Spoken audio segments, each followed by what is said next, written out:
Israeli शहरों में जाकर के अब गोले गिर रहे हैं। रिपोर्ट किया जा रहा है इजराइल में लोगों का मरना, रिपोर्ट किया जा रहा है इजराइल के अंदर लोगों का घायल होना। तस्वीरें आपके सामने हैं किस तरह से इजराइल के ऊपर ईरान के हमले हो रहे हैं। और ये हमले केवल इजराइल के ऊपर ही नहीं, मिडिल ईस्ट के उन सभी देशों में जहां जहां पर अमेरिकी बेसिस हैं वहां पर एक साथ खोल दिए गए हैं। इन हमलों से एक बड़ा प्रश्न बनता है और वो ये कि खमनेई केवल नाम नहीं, एक विचार बनकर ईरान का प्रतिनिधित्व कर रहे थे। खमनेई की मौत से जनता के अंदर वो उबाल और तेज आ गया। खमनेई समर्थक जो सरकारें हैं उन्होंने, या सरकार में जो लोग हैं उन्होंने उस बदले को अंजाम देने के लिए अब सारे रास्ते ओपन कर दिए हैं। वर्तमान में ईरान के राष्ट्रपति पेजेश्कियन ने साफ साफ कहा है कि अब आप हमारा वो रूप देखेंगे जो शायद आपने कभी कल्पना भी नहीं की थी।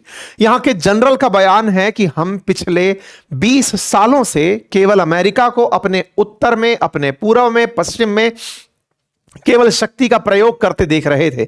फिर चाहे अफगानिस्तान हो या इराक हो, हमने हर जगह अमेरिका को ऑब्जर्व किया है और ऑब्जर्व किया है कि वो कैसे दुश्मन पर हमला करता है और क्या उसकी स्ट्रेटजी है। पिछले 20 साल से आज के दिन का इंतजार कर रहे थे। हम तैयार हैं, अभी तो आपने केवल झांकी देखी है, हमले होना बाकी है। इस तरह से ना केवल इजराइल को बल्कि अमेरिका को दी जा रही इन धमकियों में खमनेई के कारण उग्र हुई जनता दुनिया भर में, वो भी आज के सेशन में हम आपको बताने जाएंगे। हम बताएंगे कि भारत में कहां कहां पर खमनेई की मौत के बाद विरोध प्रदर्शन हुए, दुनिया में कहां हालात बिगड़े। पाकिस्तान में तो अमेरिका की जो काउंसलेट है, अमेरिका के जो भी आधिकारिक ठिकाने हैं उनके ऊपर जनता ने हमले कर दिए। दंगाइयों को कंट्रोल करने वालों पर पुलिस की दागी गोलियों से लगभग 9 लोगों के मौत की खबर आ रही है। दुनिया भर में खमनेई के कारण, खमनेई की मौत के कारण जो प्रतिक्रिया है वो जानने योग्य है। इस बीच में ईरान ने अपने यहां पर नया सुप्रीम लीडर, अंतरिम सुप्रीम लीडर के रूप में अयतुल्ला अली रेजी अराफी को नियुक्त किया है, लेकिन इनकी काउंसिल ऑफ एक्सपर्ट्स आने वाले 1-2 दिन में जो परमानेंट रहने वाले सुप्रीम लीडर हैं उनका नाम दे देगी। लेकिन टाइम बीइंग सुप्रीम लीडर का पद चूंकि खाली नहीं रह सकता, तो अराफी को नया सुप्रीम लीडर अंतरिम रूप से बनाया गया है। आज जानेंगे कि अमेरिका और इजराइल इसे अब कैसे ले रहे हैं। क्या उन्होंने यह सोचा था कि खमनेई की मौत होते ही पूरा मामला ठहर जाएगा, पूरी तरह ईरान सरेंडर कर देगा, या फिर ये लोग भी तैयार थे आगे आने वाले समय के लिए? और अगर तैयार थे तो ट्रंप ने क्यों कहा कि यह लड़ाई आने वाले कई हफ्तों तक भी जा सकती है? क्या होंगे इन सब चीजों के मायने, और अल्टीमेटली सबसे इंपॉर्टेंट यह कि भारत पर इसका कितना गंभीर असर पड़ेगा, क्योंकि भारत ना केवल राजनीतिक रूप से बल्कि आर्थिक रूप से भी गल्फ ऑफ पर्शिया या फिर ये जो हमारी खाड़ी है, स्ट्रेट ऑफ हॉर्मुज जो है, इसके ऊपर डिपेंड करता है। तेल की कीमतों में आए चढ़ाव से भारत की महंगाई बहुत ज्यादा चरम स्थिति तक पहुंच सकती है। पिछले समय हुए खाड़ी युद्ध के कारण हमने भारत की अर्थव्यवस्था में आए उतार चढ़ाव को देखा है। क्या इस बार भी वैसे ही हालात बन जाएंगे? आज बहुत से प्रश्न हैं जिनका हम आपके सामने डिस्कशन करने जा रहे हैं। साथियों, सेशन लंबे हो सकते हैं और सेशन मार्केट से रिलेटेड बातें बाजार की जो हमारा यूट्यूब चैनल है वहां पर आपसे साझा कर दिए जाएंगे। अगर आप मार्केट से कनेक्टेड रहना चाहते हैं तो आप बातें बाजार की यूट्यूब चैनल के ऊपर जाकर वहां पर अपडेटेड सेशन देख सकते हैं। इन तमाम अपडेट्स के बीच में एक एक करके जो भी घटनाएं घटी 28 फरवरी और 1 मार्च के बीच में खमनेई की मौत के बाद से लेकर अब तक, उन्हें आज के सेशन में बताने जा रहा हूं। अमेरिका ने B-2 बॉम्बर्स का इस्तेमाल किया, ना केवल B-2 बॉम्बर्स का बल्कि उस एंथ्रोपिक के क्लॉड का भी इन्होंने फिर से इस्तेमाल किया, जो कि डिफेंस के अंदर पेंटागन हाउस, पेंटागन जो इनका रक्षा मंत्रालय है उसके द्वारा उस समय भी इस्तेमाल हुआ था जब इन्होंने वेनेजुएला में मादुरो को उठाना था।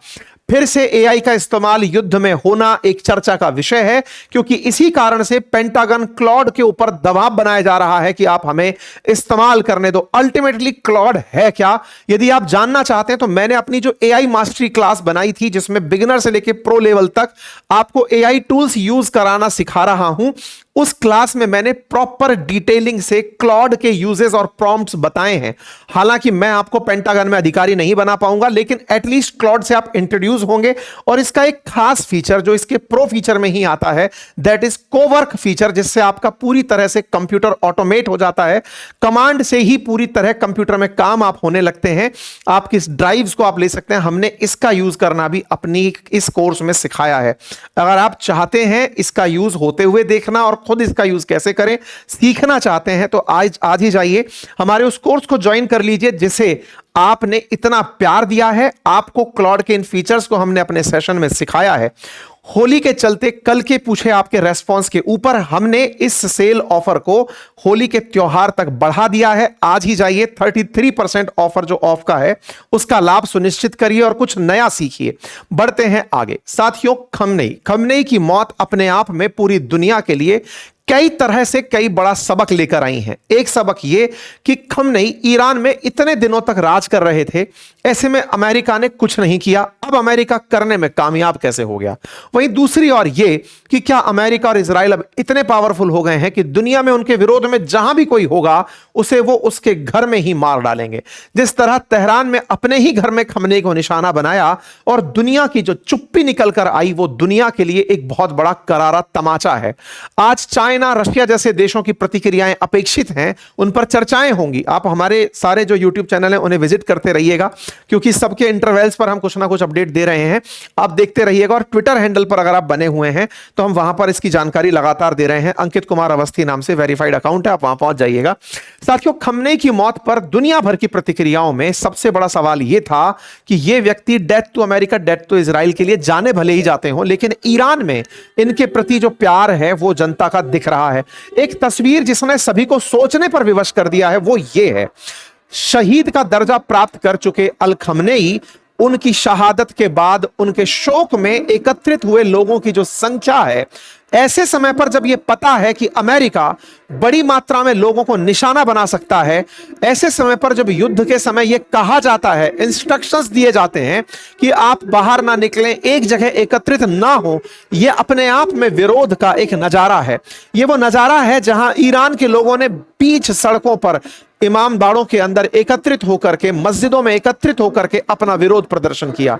ये तस्वीरें बयान करती हैं कि ये लोग इस स्थिति के लिए तैयार हैं कि लो हम तैयार हैं, आओ और हम पर मिसाइल गिरा दो। ईरान के अंदर इस तरह की भीड़ इकट्ठी होना जब ये कैमरों में कैप्चर हो रहा है तो उनकी सैटेलाइट्स में भी दिख रहा होता है। अमेरिका को अच्छे से विजिबल होगा कि ये हो क्या रहा है। उसके बावजूद भी इतनी बड़ी संख्या में ईरान में लोग सड़कों पर उतर आए हैं। ये दर्शाता है कि कहीं ना कहीं खमनेई एक विचारधारा भी बन चुके थे। कहीं ना कहीं वो इनके रिलीजियस सुप्रीम लीडर थे जिन्हें ये लोग धर्म से जोड़कर देखते थे, राष्ट्र से कहीं अधिक। ये विरोध प्रदर्शन में लोगों का इस तरह से एकत्रित होना दर्शाता है, ना केवल विरोध प्रदर्शन में बल्कि उनके लिए दुआ मांगते हुए लोगों को देखकर आप एक अंदाजा डिराइव कर सकते हैं। अब बात करें ईरान के अलावा बाहर की, तो सबसे पहले भारत में आइए। भारत में जम्मू कश्मीर के अंदर जो शिया लोग रहते हैं उन्होंने इस पर अपना दुख व्यक्त करते हुए इस तरह से पत्रकारों के बीच में प्रतिक्रिया दी। जम्मू कश्मीर में अगर आप देखें तो इस प्रकार के प्रदर्शन देखने को मिले हैं। प्रोटेस्ट इरप्ट हुआ कश्मीर के अंदर खमनेई की मौत के बाद लाल चौक पर हुए इस प्रदर्शन को और लोगों को शोक मनाते हुए आप देख सकते हैं। अर्थात एक देश के राष्ट्राध्यक्ष से कहीं ज्यादा उनकी एक रिलीजियस लीडर के रूप में, बिल्कुल वैसे ही जैसे तुर्की में कभी खलीफा की मौत का भारत के अंदर विरोध हुआ था, बिल्कुल वैसे ही अभी खमनेई की मौत का देश के अंदर शिया धर्मावलंबियों द्वारा विरोध किया जा रहा है। और उस विरोध पर न केवल विरोध बल्कि शोक सभाएं आयोजित की जा रही हैं। भारत में आयोजित इन शोक सभाओं में शियाओं के द्वारा लेह लद्दाख से लेकर बेंगलोर, दिल्ली, सब जगह प्रदर्शन और शोक सभाओं का और अपनी सांत्वना सभाओं का आयोजन किया जा रहा है। यहां पर तस्वीरें हैं दिल्ली के जंतर मंतर की, बेंगलोर की, लेह लद्दाख की। तमाम मीडिया हाउसेस के द्वारा इन्हें कवर किया जा रहा है कि किस प्रकार से लोग शोक में हैं खमनेई की मौत के बाद में। जहां तक बात हो जम्मू कश्मीर के अपोजिशन की, वो अपनी तरफ से इस बात को मेंशन कर रहे हैं कि नेतन्याहू जो अमेरिका को अब अपने निशानों पर नचा रहे हैं, उन्होंने, जो कि एक वॉर क्रिमिनल हैं, उन्होंने एक राष्ट्र के लीडर को मारा है और दुनिया इस बात पर चुप है, कोई प्रतिक्रिया नहीं है। मैं विरोध करने वालों के समर्थन में हूं, इस तरह से यह निकल कर आए। वहीं असदुद्दीन ओवैसी साहब ने भी अपनी तरफ से बयान देते हुए यही कहा कि यह जो घटना है यह पूरी तरह से उस समय हुई जब जिनेवा में पीस वार्ता चल रही थी और पीस वार्ता के बीच में इस तरह से हमले कर दिए गए। यह पूरी तरह से कायराना हरकत है। जहां तक बात हो भारत से बाहर की, तो पाकिस्तान के नजारे आपके सामने हैं। पाकिस्तान में अमेरिका की जो एम्बेसी है, अमेरिका का जो कॉन्सुलेट है, माफी चाहता हूं, कॉन्सुलेट जो है कराची के अंदर, वहां पर इस तरह से प्रदर्शनकारियों ने घुसकर हमले कर दिए। यहां पर सिचुएशन यूएस कॉन्सुलेट कराची की है, जहां पर प्रदर्शनकारी विरोध करते करते अमेरिका के कॉन्सुलेट पर पहुंचे। क्रिटिकल सिक्योरिटी सिचुएशन इजाद हुई इस्लामाबाद में भी, यहां पर भी अमेरिकी जो एम्बेसी है उसके ऊपर प्रदर्शनकारी पहुंच गए। सिचुएशन कराची में इतनी बिगड़ी कि विरोध में, मतलब सुरक्षा में अमेरिका के ही जो कमांडो तैनात थे अंदर, उन्होंने कहा उनकी वजह से 9 लोगों के मारे जाने की खबर भी निकल कर आ रही है कि उन्होंने ओपन फायर कर दिया। यूएस मरीन कमांडो के द्वारा फायर किया गया फायर में 9 लोगों के मौत की भी रिपोर्ट निकल कर आ रही है। लोग यूएस एम्बेसी को टारगेट करने के लिए इस्लामाबाद में भारत जाते हुए दिखाई दे रहे हैं। कुल मिलाकर पाकिस्तान में यूएस को टारगेट किया जा रहा है। US observer office Gilgit Baltistan में जो है उसमें भी आग लगा दी गई, उसकी तस्वीरें भी आपके सामने हैं। इस पर यूएस एम्बेसी इस्लामाबाद की तरफ से बयान यही है कि हम लगातार सिचुएशन पर नजर बनाए हुए हैं। यहां पर जो सबसे ज्यादा कायरानापन है वो नजर आता है पाकिस्तान की सरकार का, जो कि लगातार पहले ईरान को पिछली बार यह विश्वास दिला रही थी कि आप चिंता मत करिए, इजराइल के खिलाफ हम आपके साथ हैं। आज वही ईरानी सरकार, जो कि रिलीजन के नाम पर ईरान के साथ धर्म युद्ध में साझा होनी चाहती थी, आज वो दुबक कर कहीं बैठ गई है और वो किसी प्रकार का कोई भी प्रतिक्रिया देने से पहले हिचक रही है। कितना ज्यादा पाकिस्तान बिक चुका है, यह बड़ा सवाल है।